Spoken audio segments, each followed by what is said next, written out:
IMF has lowered its global forecast for 2020. Now, weakness in emerging markets is one of the reasons, but as I heard from the IMF's chief economist, the situation could have been a great deal worse. The U.S. China Phase 1 deal certainly helped to bring down uncertainty. The lower likelihood of no-deal Brexit has helped, but there's also been a lot of monetary stimulus in the system with easy financial conditions, and that has again contributed to growth. Now, Mohamed El-Erian is with me from New York, Chief Economic Advisor at Allianz. Is there a real difference, Mohamed?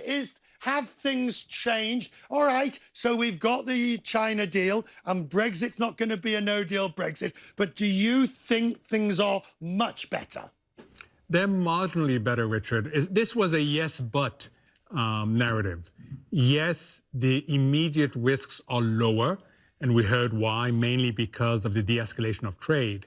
But, and then when you get to the but, the list is really long, which is why there's a very cautious tone to this update. But then you've got this, here in Davos, there's not the same ferocity of argument on economics. It is much more nuanced about central bankers at the zero-bound range, about the role between monetary and fiscal, and of course this idea of continuing monetary stimulus. Yeah, but I think there's an understanding now at Davos that's much deeper than it was before. One is that, yes, central banks can produce short-term relief, but we're basically borrowing from the future. We're borrowing growth from the future. Secondly, we're borrowing returns on investment assets, on financial assets from the future. Second, that we're getting close to the point where central banks are either ineffective or counterproductive. And third, there's been a lot of unintended consequences, of which inequality is an important one, but sustainability in general is the issue. So I think there's a lot more common understanding that we've lived through this temporary period, and we need this handoff. The question is, can the politics allow for this handoff?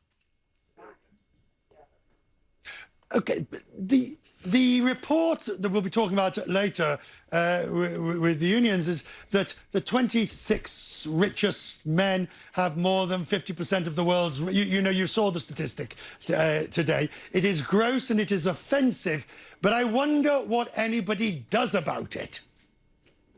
So I think the most important thing about inequality is less the income and wealth, as important as these inequalities are, but it's now a deep perception of the inequality of opportunity.